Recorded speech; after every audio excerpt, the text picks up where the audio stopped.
Thank you for staying with us. We continue with more news, and with over 800 delegates, key industry stakeholders and players together under one roof, the first Namibia Oil and Gas Conference, also known globally as NOGC, hosted in Windhoek in August last year, was a resounding success. Well, now joining us in studio is Shakwa Nyambe. He is the energy, natural resources and commercial lawyer who will be speaking to us about the second land conference, oil and gas conference rather, to take place on the 20th to the 22nd of August this year. Mr. Nyambe, thank you so much for joining us this evening. Of course, the Namibia's oil and gas industry is set for major change to attract, global investors. But just talk to us about some of the key investment opportunities, both locally and internationally, in this particular sector.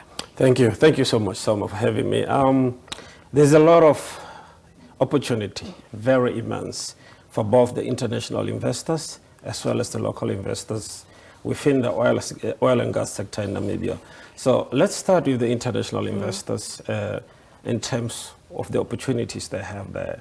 The industry is still new, so there's a lot of excitement globally about the recent oil and gas discoveries, which were done by Total Energies in 2022, as well as Shell, and recently by Gulp. So everybody wants to come to Namibia. Namibia is a very attractive destination now. So the opportunities are still within the exploration and appraisal and development, then production stage. So the opportunities for companies is to come in, acquire some of the interest within the existing petroleum blocks, or apply for new petroleum blocks which are available so that they can partake in the operations. And for the local partners, the opportunities are there, also local businesses, to partner with those international investors so that they can acquire some minority stake within the operation or within the petroleum block. And then there's just too many low-hanging fruits for the local investors, from the providing of the goods and services, engineering, construction, accommodation, real estate, logistics, infrastructure development. So the opportunities are very immense. The local entrepreneurs just need to be around to know what is happening, keep their ears to the ground, so that they are aware where to get the opportunities. We'll touch on that later on in our discussion, but I would just like to know how has Namibia positioned itself to make sure that they take advantage of these investment opportunities? Have we positioned ourselves well to attract these investment opportunities? Yes, we have. We are one of the best, investment destination in Africa, and in particular for the oil and gas sector. We have all the ingredients, to ensure that the investors, when they come here, they're able to invest and then get a return from the investment. So firstly, we have a good rule of law, democracy, which is what investors are looking for. Secondly, we have the very stable fiscal regime, as well as the legal regime. So with the fiscal regime, our fiscal terms are very attractive as compared to other countries within Africa, even within the world, and particularly in the oil and gas, because we have a low royalty rate at 5%, petroleum tax at 35%, and also the state participation is also involved there through NAMCO. And then another attractiveness for Namibia is that we have the transparency and accountable institution in place. So we are able to put the checks and balances, to ensure that investors are protected. And lastly, the protection of the investors' business and property.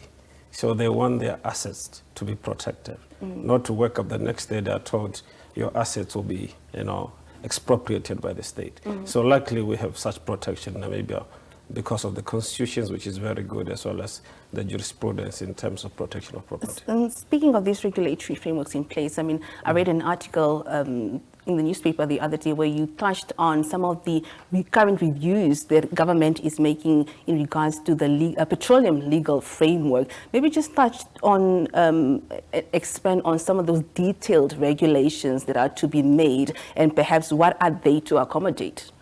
Yes, what we hear from the Minister of Mines and Energy, obviously they're undertaking an exercise to review some provision of the petroleum legislative regime.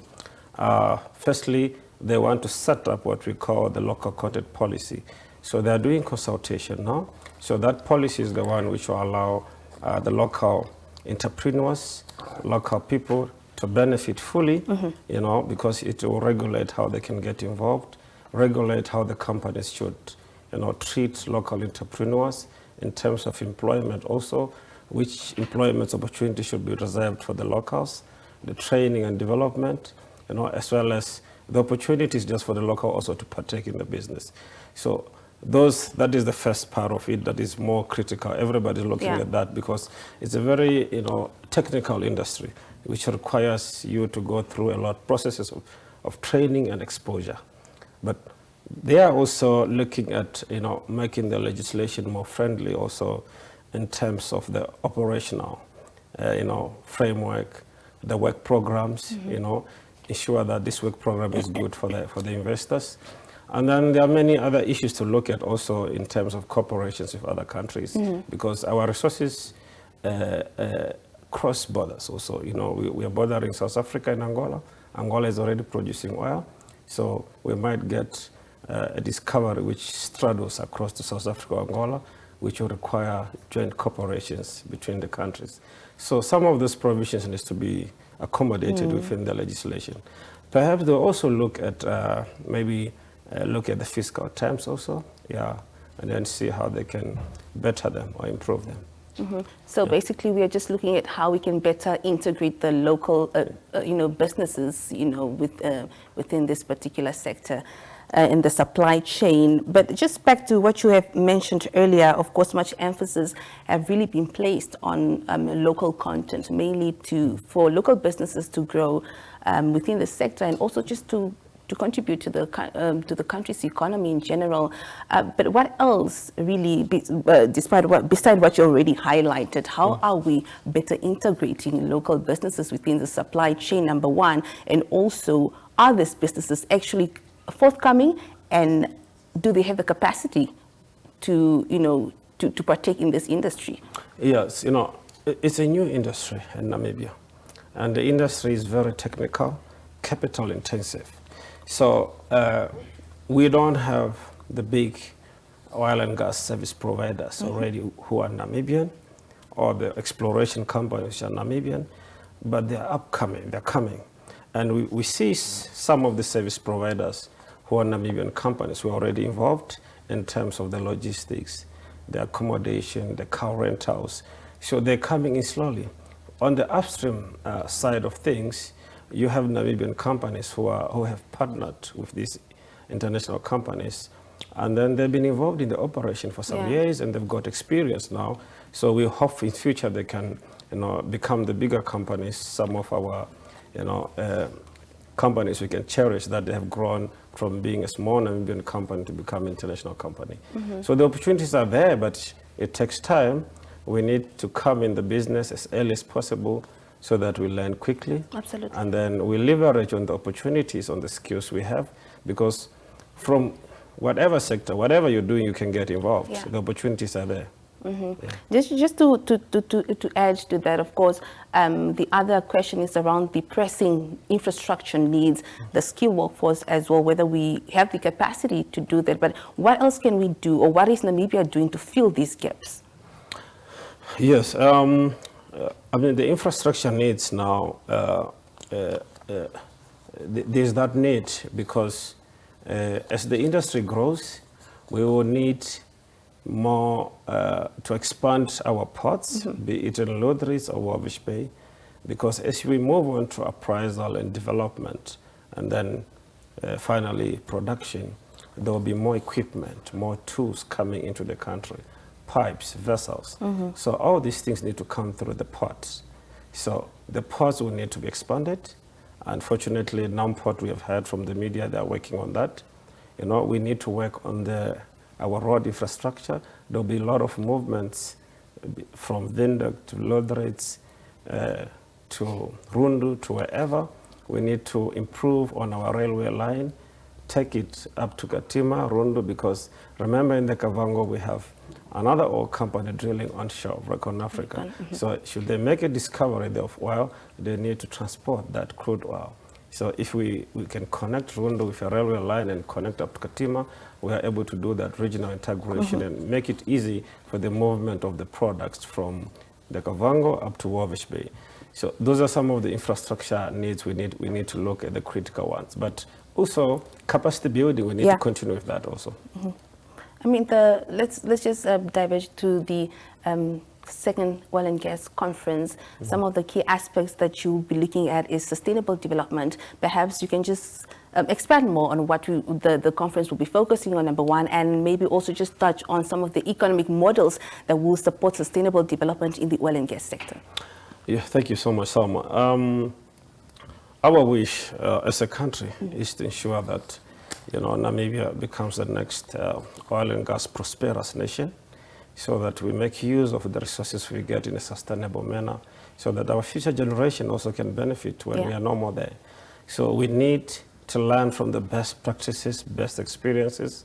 Hence, there's a lot of speakers which are coming in from outside to tell us about the experience in terms of how they have done it to ensure that it's sustainable in their countries, from extracting the resources itself, ensuring that at the same time you protect the environment, and then you still have some economic leverage over it. So those are some of the topics which will be discussed, looking at the financing of the projects, because it's very critical. It's a capital-intensive project, so we need financing. What are the infrastructure we have to put in place, I've said earlier on, and then we have to look some of the technical challenges, technological challenges we might come across. For example, we are drilling, some of the wells are very deep water offshore, 4,000 meters. So it requires latest technology, more money you have to spend there, and sometimes more time for you just to drill the well there. So there's a whole lot of things which we are going to discuss, bringing to the table, from the technical aspect of things, from the regulatory aspect of things. That's why we have the regulator. The Minister of Mines and Energy will be in attendance, the policy making part of things, and then connecting with the commercial now. We have most of the big IOCs which are operating in Namibia, the Total, the Shell, the Rockon Africa. They'll be there to give us updates as to what is happening, how far they have gone, and what else they have to do. So we'll be combining all these, as well as the NGOs also, bringing in on board. Public-private partnership. Yeah, private partnership, just to hear what is it they think we should do to ensure that we are successful and we exploit our resources sustainably. And perhaps what are just some of the challenges that you, or also just opportunities that you foresee for Namibia in this particular sector that you're willing to also learn from other countries? Yeah, the opportunities are very immense, as I've said, but we also have challenges, because the immediate challenge now also is the one of the legitimate expectation from the public, because they've heard about this oil and gas discovery, it's happening, so they expect to see money, to see their lives being changed immediately, to get the jobs. So we need to manage the expectation, which requires a very, strong and well-planned stakeholder engagement approach, which must be done by both the government as well as the private sector. And then we need to fast-track the local content policy and regulation so that we can get the Namibian citizen involved to partake in the industry, because the longer they stay in the periphery, and then the more they can get frustrated. For me, I think that's the immediate challenge. If we can go across that so that we can get the people involved, and then involved now at exploration, price out and development, so that they already start benefiting, and then from learning the skills, supplying the goods and services, so that before the oil starts flowing, already there's some sort of benefits which are happening. We don't just have to wait until we get the money from the royalties. Well, Mr. Shakwa, thank you so much for your time and information this evening and for this particular discussion. Very insightful. Thank you for having me. And all the best. All right. All right. Well, that was Shakwa Nyambe. He is the Energy, Natural Resources and Commercial Lawyer, as well as Managing Partner at SNC Incorporated, giving us some insight that is on the second Oil and Gas Conference to take place from the 20th to the 22nd of August this year. Business Today returns shortly to stay with us.